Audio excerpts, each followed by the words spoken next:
conversa tá desconfortando, não tem argumento, só opinião. Mulher negra amazônica em movimento, afro-latina canto enlouquecendo. Sei o que quero, sigo trabalhando e pelo meu céu faço o que for preciso. Vim nessa abusada que já é pedrada, atrasando meu tempo aqui não pega nada. Se não me quer, então não fode, é como uma Inara diz, quem vê close não vê corre. Enquanto mulheres convencionais lutam contra o machismo, as negras duelam para vencer o machismo, o preconceito, o racismo. Lutam para reverter o processo de aniquilação que encarcera afrodescendentes em cubículos na prisão. Mulheres Negras e Zalu. Sejam todos bem-vindos a mais um episódio do podcast Odaras, uma parceria do coletivo Odaras com a revista Cenário. Eu me chamo Carol, estou aqui com as minhas irmãs Raíza, Luciana, Laila e nosso convidado mais que especial, Murilo, que estará hoje no programa. Vocês vão ouvir alguns gritos e choros ao longo do episódio, mas é o rapaz se manifestando, tá bom? E hoje nós vamos falar sobre encarceramento feminino. E vou jogar logo a bola aqui para a mamãe, Laila, falar sobre dados quantitativos para a gente começar essa nossa gira de conversa. Primeiro, eu quero dizer que foi muito difícil encontrar esses dados de maneira que fizessem sentido. Os sites de pesquisa, eles estão desatualizados e os que estão atualizados, que, por exemplo, o DPEM está atualizado entre julho e dezembro de 2021, estão com números diferentes daqueles do CNJ. Então, eu vou passar para vocês aqui o levantamento que tem no site do Departamento Penitenciário Nacional, mas eu já adianto que se vocês forem fazer os cálculos como os que eu fiz ali, algumas coisas não vão bater, mas é o que nós temos lá. Vamos lá. De acordo com o DPEM, 670.714 é o número da população carcerária envolvendo homens e mulheres. Apenas os dados de 86,3% dessas pessoas foram repassados para fazer registro em relação a gênero, classe, raça, enfim. Então, a gente vai trabalhar em cima desses 86%. Ou seja, eu já adianto que eu não vou estar falando de todo mundo. As informações que eu vou dar aqui é só do percentual de 86,3%. Desses 670 mil, 31.165 são mulheres privadas de liberdade. Dessas 31 mil, 25.576 estão presas em celas físicas. 5.589 estão em prisão domiciliar. Isso segundo os dados levantados até 2021, até dezembro de 2021.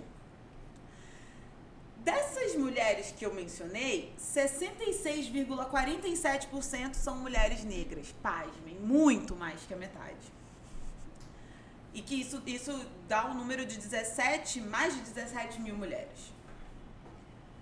Das mulheres que estão presas em prisão domiciliar, 4.069 são mulheres negras, ou seja, 72,80%. Isso dos números até o ano passado. No Amazonas, isso fica muito pior.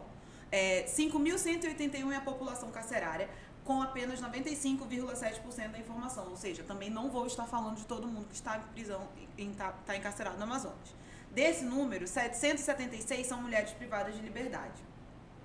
147 em celas físicas e 629 em prisão domiciliar. Aqui no Amazonas nós temos um fenômeno. A prisão domiciliar tem um número muito maior do que a das celas físicas. Das 147 que estão presas em celas físicas, 131 são mulheres negras. Ou seja, 89,11% da população carcerária é presa em celas físicas. E na prisão domiciliar, 487 são mulheres negras, 74,42%. Ou seja, nós realmente compomos o quadro de mulheres mais encarceradas nesse país. Mulheres negras, só para deixar claro, envolve o número de mulheres pretas e pardas. E quando a gente fala de mulheres encarceradas, é importante a gente lembrar da questão da maternidade. Em 2018, houve uma decisão do STF relativa à questão das mulheres que estão em prisão preventiva e que são mães de crianças menores de 12 anos, que elas podem cumprir essa pena em prisão domiciliar. Esse tema ele veio à tona por conta de uma situação relativa à esposa do ex-governador lá do Rio de Janeiro, do Sérgio Cabral, porque na época ela é uma advogada, inclusive, ela conseguiu um habeas corpus, né, para poder cuidar dos filhos em prisão domiciliar, e logo na sequência veio essa decisão, né, desse habeas corpus coletivo pelo STF, que inclusive os ministros, eles estenderam essa decisão não só a essas mulheres, mas também às adolescentes, né, que estão no sistema socioeducativo, e também aquelas mulheres que têm sob sua custódia pessoas com deficiência, né? É isso, Murilo. E, enfim, sim, tem uma especificidade, né, que essas mulheres, além de estar em prisão preventiva, são aquelas que não cometeram crimes graves, né? É importante ressaltar isso. E na época, né, os ministros decidiram também que o prazo para que os tribunais começassem a implementar isso seria a partir de 60 dias. Isso foi em 2018.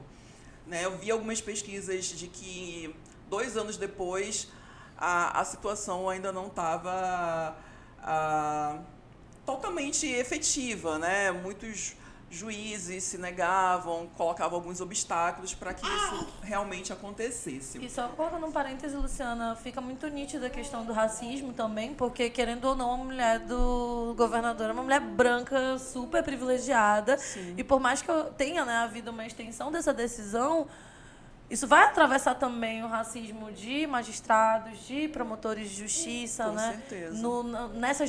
Na aplicação, né, na efetividade dessa decisão. Né? Isso. E vale lembrar que existe o Estatuto da Primeira Infância. E nessa lei está que essas mulheres, né, elas têm esse direito. E aí a gente vai lembrar também de outras garantias, né, das mulheres mães e grávidas que estão no cárcere. Por exemplo, elas têm a garantia de ter um pré-natal, de ser transferida para uma unidade que forneça, né, esse ambiente para que ela possa ter o pré-natal. O parto ele deve ocorrer num ambiente hospitalar adequado. Além disso, o bebê ele vai permanecer com a mãe durante o período de amamentação, que é de 6 meses, né, obrigatório. Essa unidade, esse local onde a mãe está, deve ter um berçário, né, para que essa criança tenha ali todo um ambiente que ela possa ser cuidada, a mãe possa ali maternar adequadamente. O atendimento também do pós-parto é importante, é uma garantia dessa mulher. Além de, assim, cuidados, né, relativos à criança, que é teste do pezinho, vacinas, acompanhamento com o pediatra. Tudo isso é garantido por lei a essas mães, né, que estão no cárcere. E vale lembrar também, e aí é uma pesquisa que foi feita pela Fiocruz, que essas mulheres encarceradas, metade delas não tem companheiro, porque foram abandonadas. Em geral, a mulher, quando ela chega ao cárcere, os companheiros abandonam. E 80% dessas mulheres, em geral, eram as responsáveis pela casa, pelo sustento da família.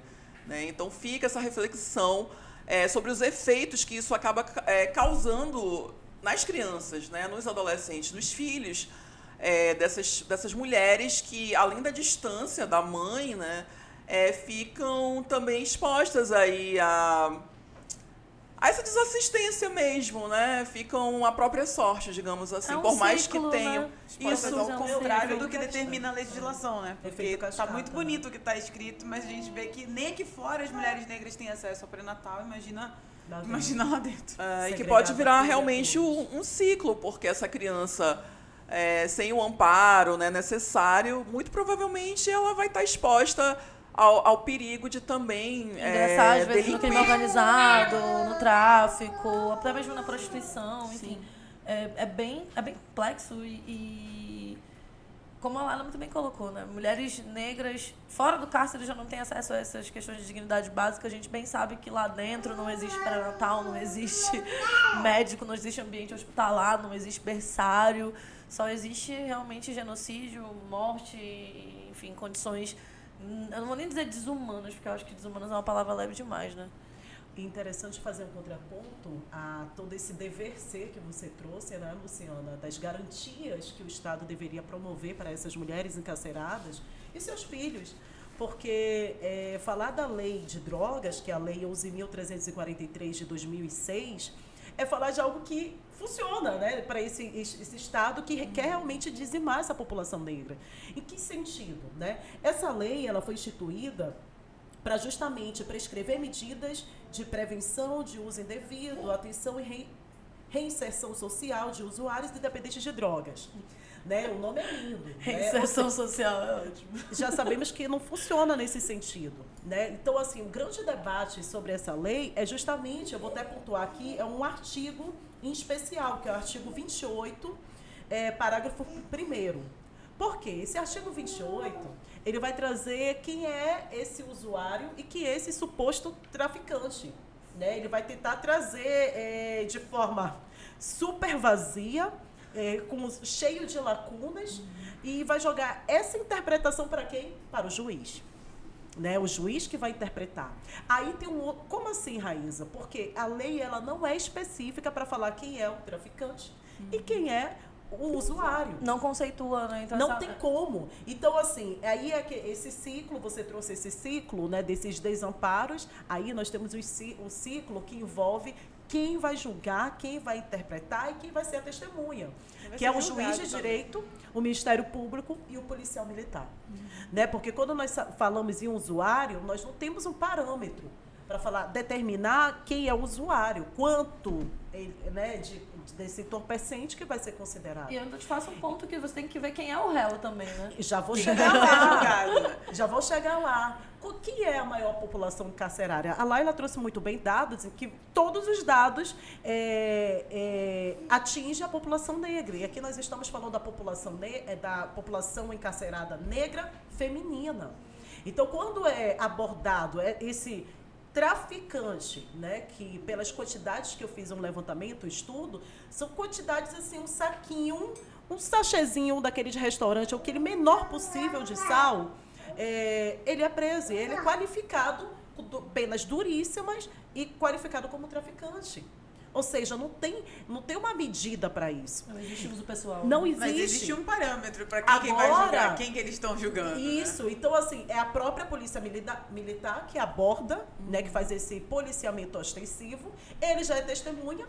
Né? Ele não vai ter... ele fala que viu alguém comprando e o outro comercializou.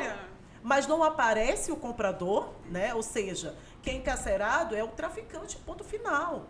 Né, esse suposto traficante. E esse traficante, ele vai ter estereótipo.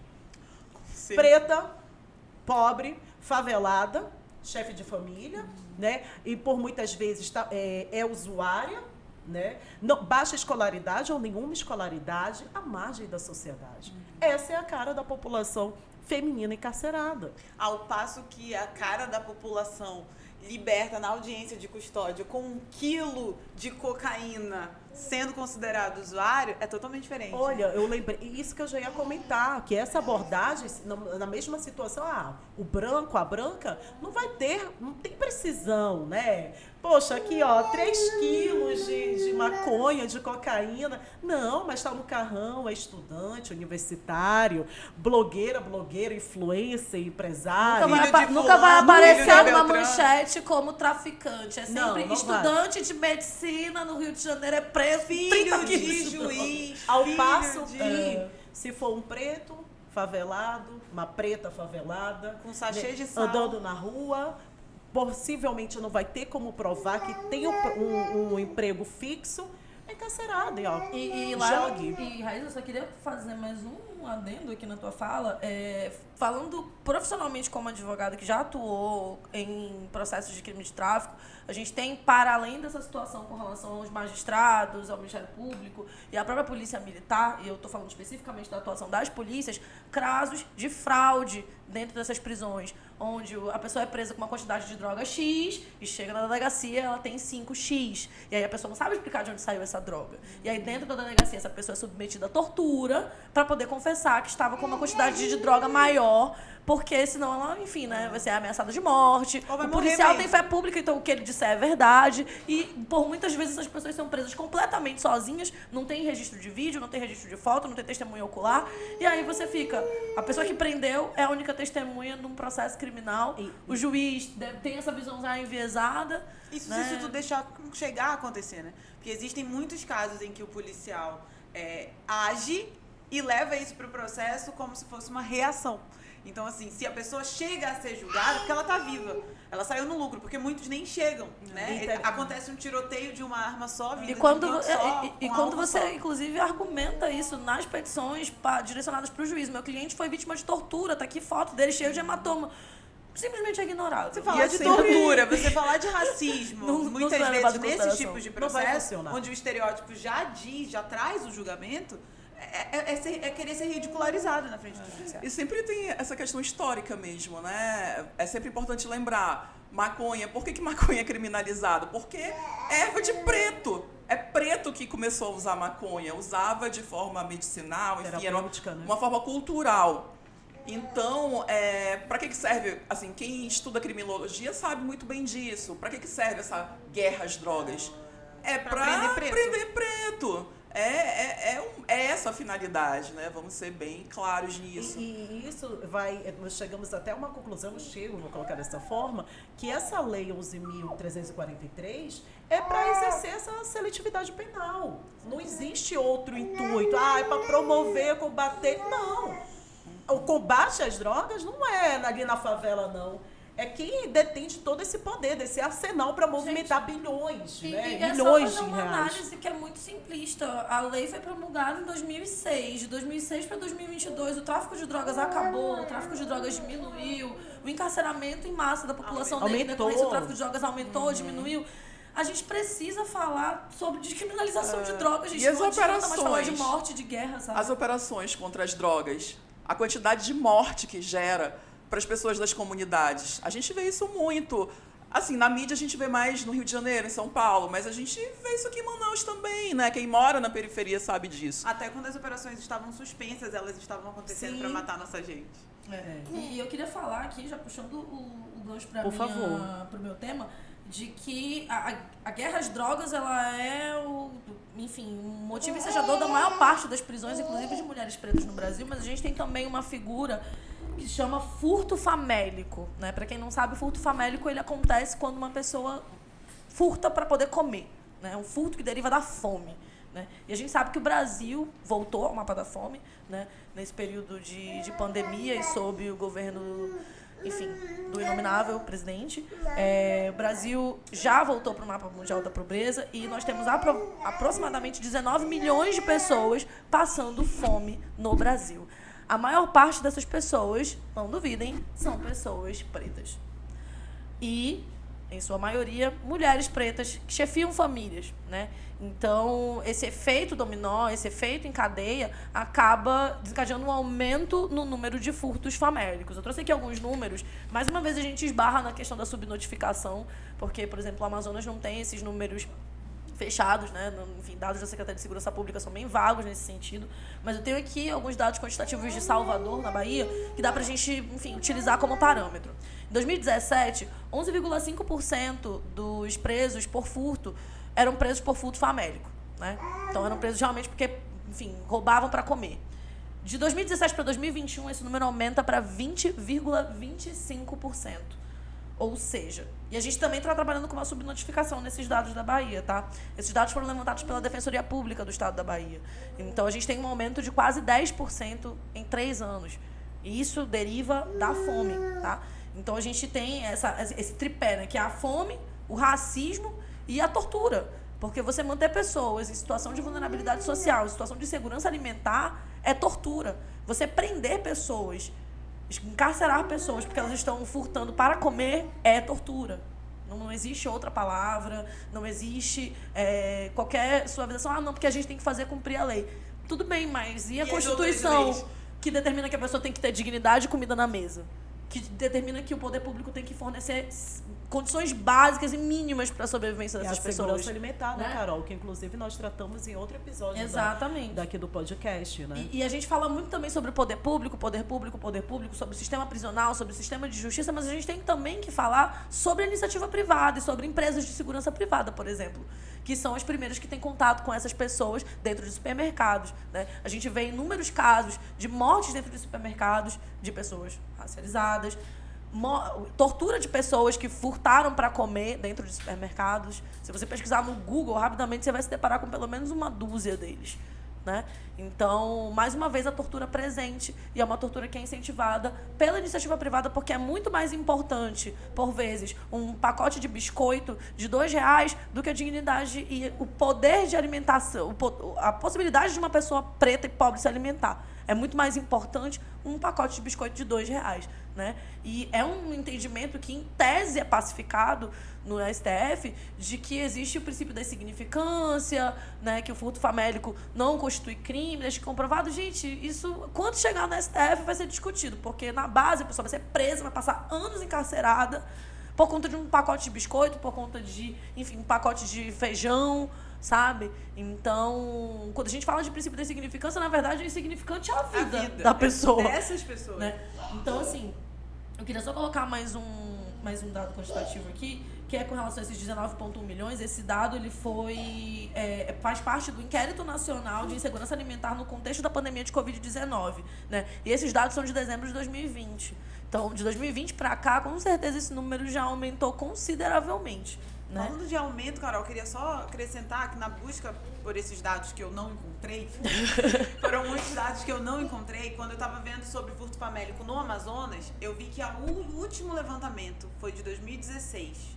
E naquela época não era um levantamento de quantos casos tinham, era um levantamento de quantos casos a defensoria representava. E em 2016, 2 anos depois que o país tinha saído do mapa da fome, não é isso? Foi 2014. 30% dos casos na defensoria eram relacionados a furto famélico. Muita coisa, né? Em 2016, a gente tinha acabado de sair. Você imagina agora, a gente não tem os números. Você imagina agora que a gente voltou para o mapa da fome. Você imagina agora como que a defensoria está lidando com isso. Será que essas pessoas estão chegando até lá ou elas estão morrendo antes? E falando de defensoria, eu queria finalizar a minha fala com um trecho de uma declaração de uma defensora pública do Estado de São Paulo, a Suhaili Youssef, que faz parte do núcleo especializado em situação carcerária da Defensoria Pública de São Paulo. Ela disse numa entrevista, que vocês podem encontrar na internet, o seguinte: as mulheres afetadas pela fome são as mesmas mulheres selecionadas pelo sistema da justiça criminal. É isso, minha gente. Mulheres pretas, mulheres periféricas, pobres, chefes de família. E só não enxerga que isso é um projeto genocida, machista, misógino e racista, quem não quer. Geralmente com baixa nível educacional também. Mas, na verdade, é um ciclo sempre, né? De situação de vulnerabilidade em várias frentes, né? É muito triste e é por isso que a gente vai trazer, no próximo bloco, uma convidada muito especial para falar sobre a realidade de mulheres no cárcere. Fiquem com a gente. Até lá.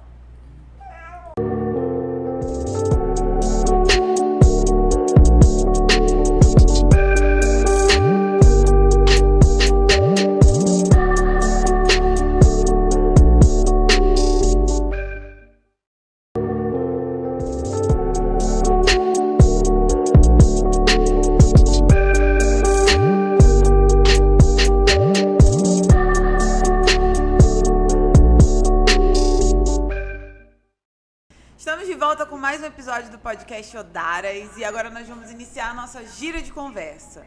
Para participar conosco dessa gira de conversa, nós trouxemos ela, que é coordenadora nacional da Pastoral Carcerária nas questões da mulher encarcerada, Rosilda Ribeiro.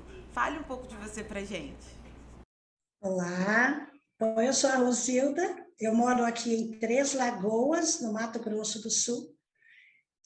Sou professora aposentada, professora de língua português, e atuo há bastante tempo na pastoral carcerária, visitando homens e mulheres, e agora especificamente visitando as mulheres no Brasil, também do Mato Grosso do Sul, estou como coordenadora estadual da Pastoral Carcerária para a questão da mulher encarcerada. Então, nosso trabalho é específico no desencarceramento de mulheres. Compreender o que é isso, o que acontece com o nosso país que prende tantas mulheres. Entendi. Maravilha, é um trabalho muito bonito. Se vocês fizerem uma pesquisa, vocês vão encontrar muito material bom. Rosilda, tem uma perguntinha para te fazer a respeito dessa questão, só que voltada para as mulheres negras e indígenas, nesse sentido de todas as mulheres que estão encarceradas, elas já têm peculiaridades que não são atendidas pelo Estado. Quando essas questões são voltadas para esses grupos minorizados, você destacaria algum ponto? Olha, eu vou ser franca, que a maioria das mulheres privadas de liberdade no Brasil são negras. Majoritariamente, isso aí não tem nem, né? E a gente percebe que o racismo, ele é bem antes da prisão, muito antes. E se a mulher sofre o racismo fora, imagina dentro. Temos relatos de mulheres que já estava privada de liberdade e ela tinha uma audiência naquela manhã, é uma mulher negra, é uma mulher. Eu acho engraçado quando a gente tem que estar potencializando isso para ver se acorda o povo brasileiro, né? Quando a gente tem que falar que é uma mulher negra, indígena, é uma mulher trans, é uma mulher, né? E ela levantou, se arrumou para ir para essa audiência. O servidor penitenciário não gostou do cabelo dela. Ele achou agressivo o cabelo afro dela, está para ela, é o cabelo dela, ela arrumou para ir. Ela não foi para a audiência, ela foi para o castigo, porque o cabelo não agradou. Então, o racismo, ele existia antes, e lá dentro, ele mata as mulheres, mata os sonhos, mata a sua realidade. A questão indígena é uma outra questão. Mato Grosso do Sul, aqui onde eu estou, é o estado que mais prende indígenas no Brasil. Eu costumo dizer que é no mundo, que não é possível que por aí se prenda indígenas. Então, é uma população indígena privada de liberdade de aproximadamente 500 pessoas. 500 indígenas, dessas 40 são mulheres. E visitando essas mulheres, a gente percebe como elas foram... elas não estão presas pelo crime que a maioria estão, pelo crime de tráfico de drogas. Não. Existe, sim, as mulheres indígenas que estão presas por esse motivo, mas elas estão presas por defender a própria vida. Ou elas matam, ou elas morrem. Elas não têm outra alternativa. Então, a grande maioria delas aqui do Mato Grosso do Sul, de fato, tiraram a vida do seu companheiro, mas depois de muita violência, de muito sofrimento, de muita falta de cuidado, porque elas nos mostram marcas de faca, de facão, coisas que você não acredita que um ser humano possa fazer com o outro. Aqui no Mato Grosso do Sul, nós temos o NUPIR, não sei se vocês já ouviram falar, que é o núcleo especializado sobre a questão racial e sobre a questão indígena. Então, acho que me parece que é o único no Brasil, talvez por conta do número de indígenas encarcerados. É o núcleo da Defensoria Pública. Então, o doutor Lucas, que está à frente, ele tem feito um trabalho bem importante, porque além de visitar as aldeias, ele também atende aos nossos pedidos, aos nossos apelos na questão das pessoas indígenas que estão privadas de liberdade. Mas, falando de cárcere, não tem diferença. A violência é igual. A violência é igual, independente de raça, de cor, de etnia, independente de qualquer coisa. A violência contra a mulher, a misoginia, é algo que está enraizado na sociedade, nas pessoas, e a gente precisa desconstruir. Não é mudar o olhar, não, é desconstruir mesmo essa realidade contra as mulheres. Não sei se eu me fiz entender. Demais. Nossa, Zilda. Inclusive, me lembrou uma especificidade, uma dificuldade, na verdade, que estava acontecendo aqui no Estado, que era a questão de ter tradutores para essas pessoas indígenas encarceradas. né? Porque alguns não falam português. Então, estava existindo isso daqui, e na época eu fazia parte da Comissão de Direitos Humanos da OAB e chegou essa denúncia para a gente. E eu queria te perguntar, Rosilda, sobre a questão de saúde, né?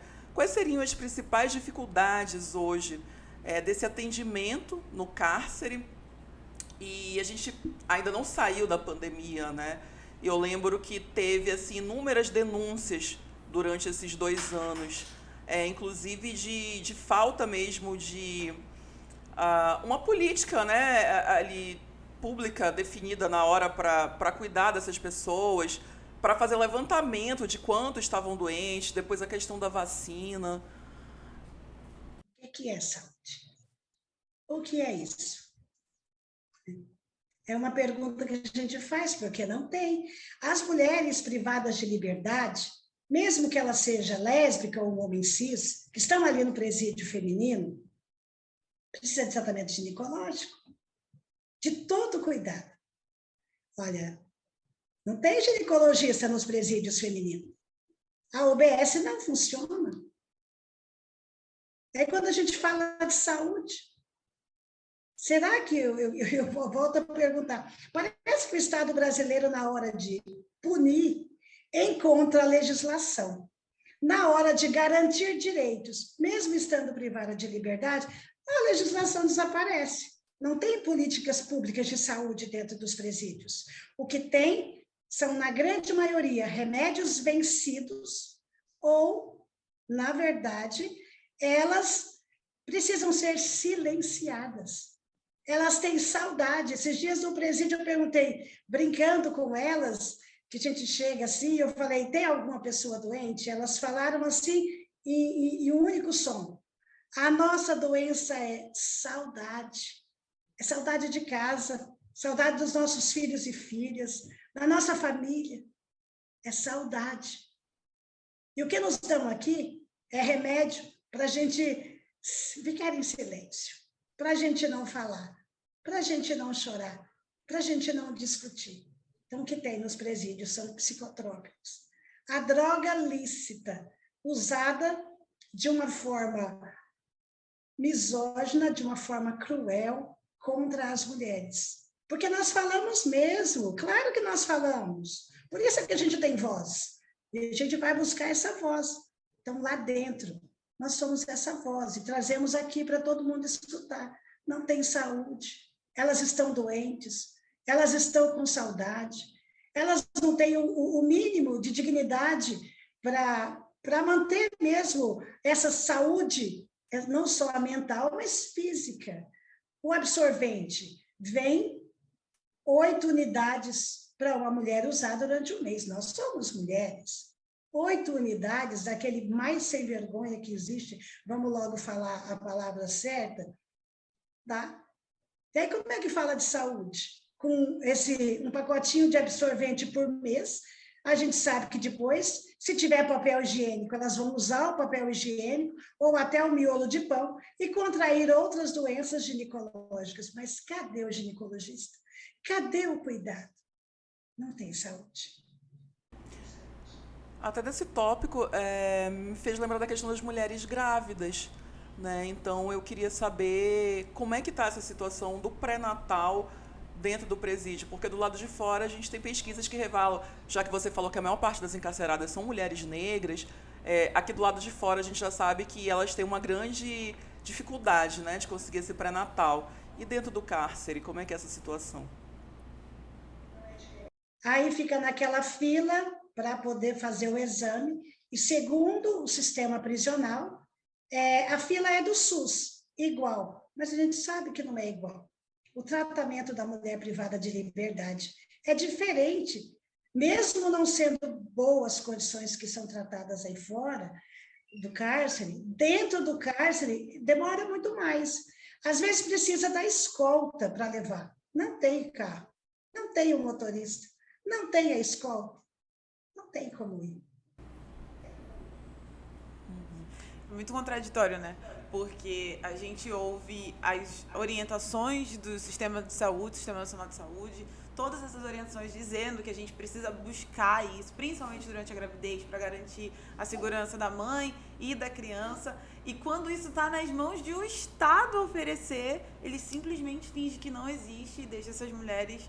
Mas é bem isso que a Rosilda falou no início acho que da resposta da primeira pergunta. Ela disse que o racismo ele afeta essas mulheres muito antes do encarceramento, né? Então, se mulheres negras já são socialmente invisibilizadas e têm os seus direitos cerceados fora do cárcere, quando você insere elas dentro dessa realidade, é uma completa inexistência de direitos, inexistência de dignidade básica, assim, porque a questão da pobreza menstrual era algo que, quando eu comecei a pesquisar sobre, me assustou muito, porque, gente, absorvente é uma coisa muito básica, sabe, que mulheres precisam. Assim. Aí você imagina, ela fala que a doença delas é saudade. Se a gente não consegue o básico, que é o atendimento ginecológico, quem vai pensar na saúde mental dessas mulheres? E assim, ouvindo a Rosilda, né, e todos os questionamentos, as suas respostas, eu só consigo pensar na morte. A ideia realmente é nos matar. A genocídio. A ideia é matar essa população negra. A ideia é segregar, tirar da rua, colocar todo mundo encarcerado, esquecer que existe uma legislação, esquecer que o Estado tem que promover a garantia desses direitos. Esquece. É um projeto muito bem desenhado. Isso mesmo. E é um projeto antigo, né? Porque Antigo. a gente sabe que, bom, teve a Lei Áurea, a população negra foi totalmente encarcerada, assim, né? Foi o local destinado, você sai da senzala e vai para o cárcere. A polícia surge com essa finalidade também, né? A polícia militar. Rosilda, a gente vai chamar um intervalo agora. Fiquem conosco, né? A gente volta daqui a pouquinho com mais Odaras.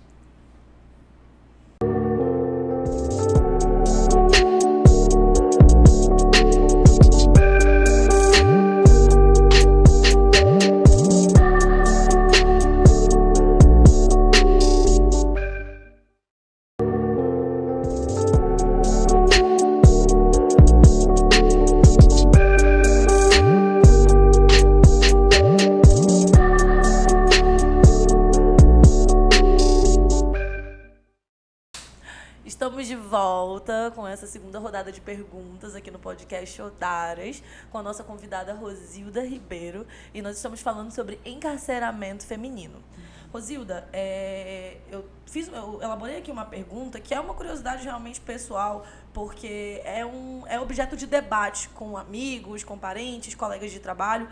Com relação a bolsa preso, auxílio preso, existe muita desinformação com relação a benefícios sociais e demais encargos que são, né, supostamente distribuídos para a família de pessoas encarceradas, né? E é um factoide, é uma ficção que foi criada pela extrema-direita para, de alguma forma, colocar os encarcerados numa posição de parasitas dentro dessa estrutura estatal, né? Então, como a gente falou no primeiro bloco, a maior parte das mulheres encarceradas são mulheres negras e a gente sabe que muitas vezes essas mulheres são os chefes de família, né? Então, a minha pergunta seria: como que a gente pode desmistificar essa questão do auxílio preso, bolsa preso, e como que o cárcere afeta, de fato, a realidade social dessas mulheres e das suas famílias? Na verdade, é isso que vocês disseram. É uma invenção, né, fascista, porque o que acontece? Se uma mulher é trabalhadora, tem seu companheiro ou sua companheira, e ela vai privada de liberdade e contribui com o INSS, a família dela, né, no caso a esposa ou o esposo, a família dela, é que recebe esse benefício, que foi pago por ela mesma, com o seu trabalho. Não é o brasileiro ou a brasileira que está aí dispondo, né, pagando, como muita gente diz, para familiares de pessoas privadas. Não, é a própria trabalhadora. Ela trabalhou com carteira assinada durante certo tempo, e então ou então ela pagou o benefício do INSS, pagava todo mês, é um direito, e aí se o teto que ela recebe é o teto limite, se passar do limite do INSS, não, mas se é o teto limite, ela recebe um salário, aquele salário Não, independente se tem 10, 20, 30 filhos. Porque tem gente que diz, paga para cada filho aquele valor. Gente, isso é muita ignorância, né? Não, não é. A pessoa recebe um único benefício, independente do número de filhos. E não é a pessoa que está privada de liberdade que recebe, é a família. Ou é a esposa ou é o esposo. É um direito. Ela pagou por aquilo. Afinal de contas, ela contribuiu para o INSS. Direito é direito. E as pessoas querem tirar esse direito de qualquer jeito e dizer que sou eu, que é você, que é o contribuinte que paga. Isso é uma vergonha, um negócio desse, né? Não deveria. Mas não é fácil acessar também esse benefício, porque às vezes a pessoa, nós temos aí hoje a informalidade. A informalidade cresceu demais com este governo, principalmente. E as pessoas não se programaram ou não têm condições de pagar um INSS ou um plano para receber esse benefício, porque, na verdade, o nosso povo brasileiro está passando fome, o pouco que faz é para comer. Não tem como pensar em benefício. O pobre ficou mais pobre. A mulher, que é ela que é a chefe da família, porque ninguém pergunta, mas o homem vai embora, deixa a esposa ou a mulher com inúmeros filhos e tchau. Fica por isso mesmo, ninguém se preocupa como é que essas crianças serão sustentadas. E eu questiono isso, porque aí quando eu estive num presídio e conversando, um presídio masculino, e aí o cidadão disse que a esposa dele abandonou ele quando ele foi preso. Ai, gente, eu fui até maldosa, porque eu disse assim, nossa, que bacana, porque geralmente é o homem que abandona. Olha, sua mulher é uma mulher porreta. Sabe, saiu até sem querer. Eu não deveria nem ter falado, mas enfim, porque foi isso. Eu ouvi um relato esses dias de uma ex-encarcerada, que tinha sido encarcerada mesmo sendo inocente, que ela dizia que esse dinheiro ela não pôde correr atrás, porque como ela era a chefe de família, quem cuidava das questões burocráticas da família era ela, e ela estava presa. E acabou que ninguém foi atrás disso, ela não tinha ninguém por ela. E o que não acontece muitas vezes na questão do homem encarcerado, porque as mulheres que ficam do lado de fora, elas resolvem essas questões burocráticas, né? Então, assim, o sistema, ele agride a gente de todas as formas. Tanto a gente do lado de fora ou do lado de dentro. Isso dialoga diretamente com essa questão da mulher negra nessa posição sempre do cuidado, né? O cuidado com a casa, o cuidado com a família, o cuidado com os filhos, o cuidado com essas questões burocráticas, documentais. Então, realmente... São várias camadas, né, de problemas e como que eles vão se manifestando dentro dessas organizações, né? Ou dentro do cárcere ou fora do cárcere. Quando você pensa em mulheres negras, está muito ligada à informalidade. Aí, como que vai contribuir para o INSS? É aquela não questão contribui. que você sempre fala, né, Lu, do mito do empreendedorismo, né? Não empreenda sozinha, gente, não. Porque às vezes você empreendendo sozinha, você não consegue fazer uma contribuição para o INSS que pode te garantir uma aposentadoria, um auxílio-doença, um auxílio-acidente, um benefício previdenciário. Claro aí o desenho do viver e do sobreviver, né? As mulheres, para sobreviver, se precisam viver na informalidade do trabalho. E as que vivem, elas têm um pouquinho mais, elas têm direito a determinadas coisas, alguém para conseguir garantir esses direitos. Então fica muito claro, aquela mulher que não conseguiu sequer contribuir, não porque ela não foi uma trabalhadora, ela não vai ter direito ao acesso pelo simples fato de ela ser obrigada a centralizar tudo nela. Mais uma vez o projeto se mostrando muito bem desenhado. E assim, dando continuidade a todo esse raciocínio, Rosilda, você comentou uma palavra que marcou muito, que é essa saudade, né? Essa saudade em que abate a mulher encarcerada, essa mulher negra encarcerada. Né? Então, nós sabemos que sim, existe, já comentamos aqui, né, esse abandono afetivo por parte dos companheiros dessas mulheres que são encarceradas. Em outros episódios da Aras, também percebemos o que a mulher negra, através de dados, índices, pesquisas, que a mulher negra ela é a base da pirâmide da sociedade. Né? Que ela é afetada por esse racismo, ela é afetada por esse sistema patriarcal, a mulher negra é afetada de todas as formas, né? de todas as maneiras. E, assim, eu queria saber de você, Rosilda, como é que esse cenário da solidão, né, da mulher negra encarcerada, e se você consegue perceber algum tipo de relação com o suicídio, né? Porque nós sabemos que o suicídio atinge a população negra de forma assim, bruta, né? É muito complicado quando a gente fala também do abandono, porque nós sabemos que elas são mais abandonadas pelos companheiros, então nem se fala. Às vezes a gente também fala pela família. Existe, sim, o abandono da família, porque é aquilo, né, gente? A gente foi criada para ser certinha, do lar, bonitinha. O meu cabelo assim causa maior efeito, porque não condiz... Já fui careca também, Rosilda. Não é verdade? Não condiz com o cabelo de uma mulher. Quando eu fui cortar, a pessoa disse assim, aí vou cortar de um jeito que fica feminina. Eu falei, eu sou feminina. De qualquer jeito, com cabelo ou sem cabelo, sabe? Então, é desconstruir isso. E aí, quando a gente fala desse abandono, a gente traz presente a situação em que o nosso país se encontra de pobreza e que, muitas vezes, a família ficou com essa criança, como adolescente, e precisa escolher, ou alimenta essa criança, ou visita a mulher encarcerada. Precisa fazer uma escolha. E muitas vezes a mulher que está privada de liberdade prefere que alimente o seu filho. E a saudade é cada vez maior. Claro que ela fala isso de coração quebrado, mas acontece que as crianças precisam comer. E isso é muito real, é muito real. E o suicídio, a gente sabe que no presídio ele é muito maior do que aqui fora. E engraçado que isso vem no Infopem, isso está lá no Infopem, e somente como estatística, o Estado não faz nada. Traz essa estatística e deixa lá, como se fosse só mesmo para encher linguiça e não para resolver a situação.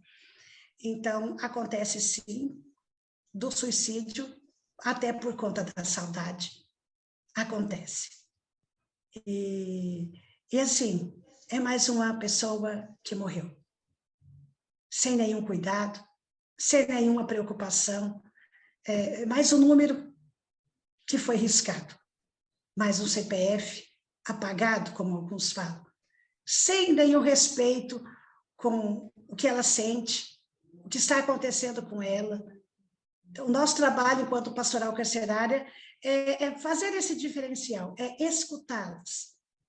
E aí nós fazemos isso, vamos à defensoria, buscamos os direitos delas, algumas que nos pedem para voltar para casa, porque já recebeu o alvará de soltura e que pode colocar a tornozeleira no seu local. Teve uma moça da Bahia, de Serrinha, que estava presa aqui no Mato Grosso do Sul e nos procurou e nós conseguimos encaminhá-la de volta. Hoje ela está em casa, colocou a tornozeleira lá. Então, a pastoral faz esse trabalho de rede. Então, é muito importante que a gente se alie, que a gente se junte e que mais pessoas trabalhem na questão do desencarceramento de mulheres, mais pessoas como vocês falem sobre essa realidade das mulheres, para que a gente possa, entre aspas, vamos dizer assim, ficar na mídia, não a gente aparecer, não é isso. É esse fato vir para a roda, circular. A gente precisa chamar a atenção do povo brasileiro de que essa mulher encarcerada hoje podia ser eu, pode ser eu amanhã. E qual é o meu compromisso nesse desencarceramento? Porque se a gente não luta por políticas públicas de desencarceramento, amanhã, se por acaso eu estiver lá, não tem políticas públicas, eu não fiz nada, só cruzei os braços. E é uma questão de aparecer mesmo, né? Porque eles invisibilizam, eles apagam, eles escondem. Então é preciso aparecer, não porque tem que chamar mais atenção que os demais, mas porque precisa sair do lugar de esconderijo. E a gente comentou, inclusive, aqui nos bastidores, que tivemos muita dificuldade, inclusive, no acesso a dados atualizados, né? Tanto do DEPEN, como da Secretaria de Segurança Pública dos Estados, como do próprio CNJ, com relação, principalmente, a mulheres encarceradas. Então, assim, é muito difícil para a gente estabelecer esse panorama de quantas mulheres lactantes, ou quantas mulheres gestantes, ou quantas crianças nasceram no cárcere, porque esses dados não existem.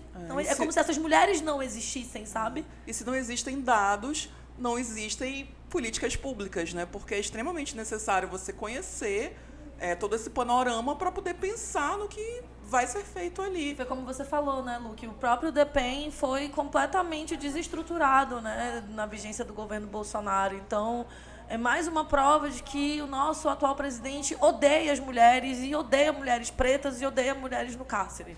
Né? Porque se houvesse o mínimo de comprometimento com a saúde física, mental e a dignidade dessas mulheres, haveriam números para que pudessem se viabilizar políticas públicas para que, de fato, essas mulheres tivessem comida, tivessem absorvente, tivessem ginecologista, tivessem o mínimo, né? Remédios não vencidos, né?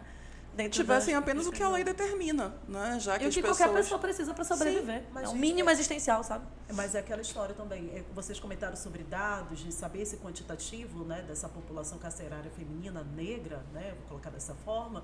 Mas estamos no ano que vamos decidir, né? Um ano eleitoral. Então é importante saber o que esses representantes eles querem fazer.